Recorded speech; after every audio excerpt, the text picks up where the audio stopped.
So our very own Yanni Caracas has been anchoring our coverage all weekend from Busch Stadium. Let's join him now. He has more on tonight's Game 4 victory. Yanni.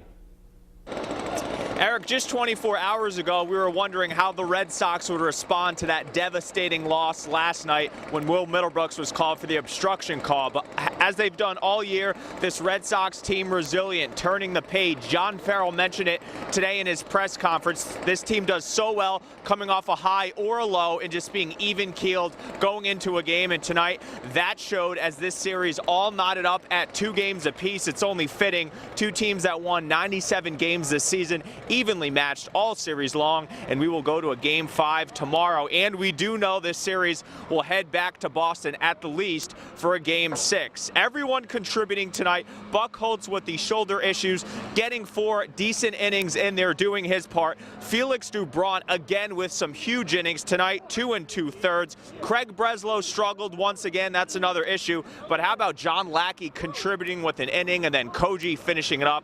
A total team effort from the pitching staff. The one bugaboo for the Red Sox continues to be their defense, 2 errors. But tonight, Johnny Gomes saving the day, a 3-run homer. We've seen this Red Sox team come through with such timely home runs. You think about the Napoli home run in Detroit, the Victorino grand slam against Detroit, and then tonight with Gomes. So the offense was really struggling. Other than David Ortiz, no one was doing anything. Johnny Gomes with a 3-run homer. The ironic part is Gomes was supposed to be on the bench to start this game. Remember, Shane Victorino was a late scratch, so Gomes gets the start in left. Nava plays in right, and Gomes making good use of that start with a 3-run homer. So the Red Sox win 4-2. We are now tied at 2 games apiece. Here's your winning manager, John Farrell. Might be in question, and about what time, and you made your decision why you decided what you did with Gomes. Well, during the game last night, he started to tighten up a little bit, and while he had a little bit of relief overnight, the work that we did early afternoon didn't free him up enough to be able to go. He swung some in the cage just trying to get some rotation going. So it was during batting practice, you know, when I met with Shane when he came in today, he said, yeah, put me in there. I'll find a way to get ready to start the game. But, you know, as we went through the early work, it became obvious that he wasn't capable. And you know what? Turns out that his replacement is the difference in this one tonight with a 3-run homer. Okay. Right in front. John, in that 6th, were you surprised that Mike didn't go with Choate against Ortiz? Were you surprised at anything that happened there, especially Manus versus Johnny and not Lynn facing him? You know, when Choate was warming up, we fully expected that would have been the matchup.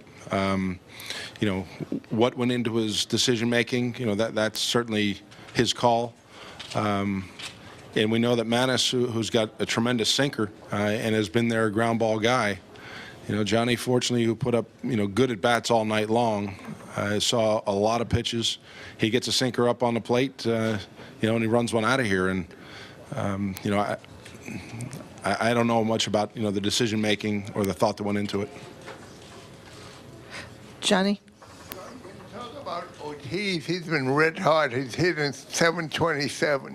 Could you talk about David? Well, you know, through 5 innings, we got 2 hits on the board, and he's got both of them. And you know what? He's, you know, his career states what he's done. He's a tremendous hitter at any point in time in the year. Playing first base has certainly not affected it in any way. He'll be back in there tomorrow at first.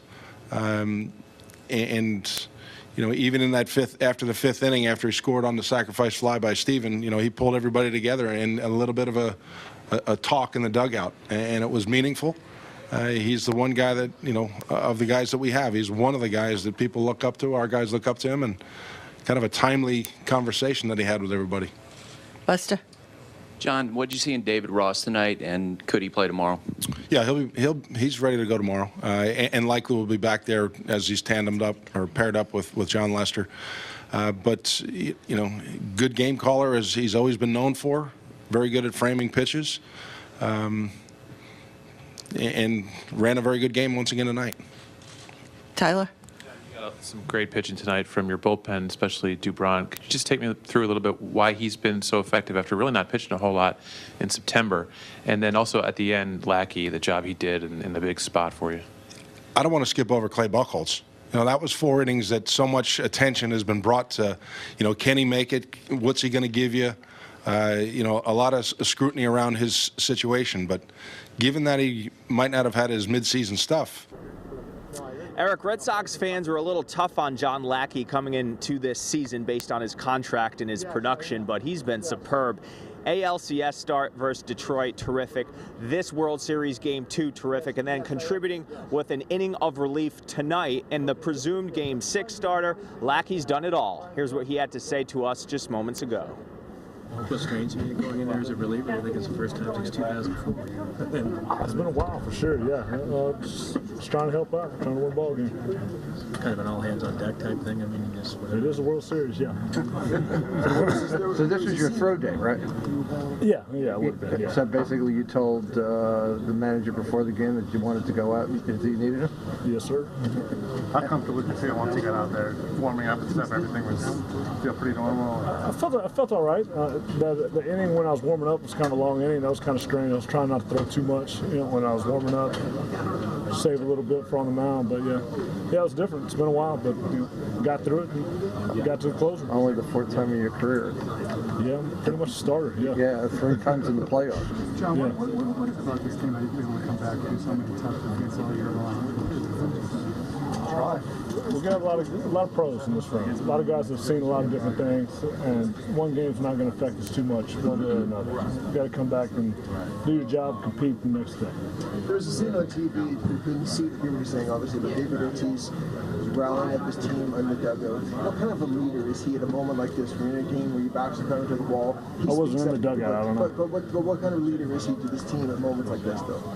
I mean, he's a guy that's been here through a lot of stuff. I mean, he's got a couple rings. He knows what to do this time of year, and his voice definitely carries weight for sure. John, what was the pitching out of that inning after the error? You bared down and no damage. I mean, when you pitch 200 innings, most years you have to do that several times. So it's not that big a deal. Not a big deal, even though it's 8th inning of the World Series. I mean, I guess so. But I mean, still, it's all about making pitches. John, what do you think about this team's ability to bounce back yet again? You've done it all season and now here in the World Series. I mean, like I just said, we got a lot of pros on this team. We got guys that handle their business, don't let one day affect the next. What's it feel like to know that you're definitely going back to Boston? It's nice, for sure. I mean, definitely know that I'm going to give them a chance. That's fun.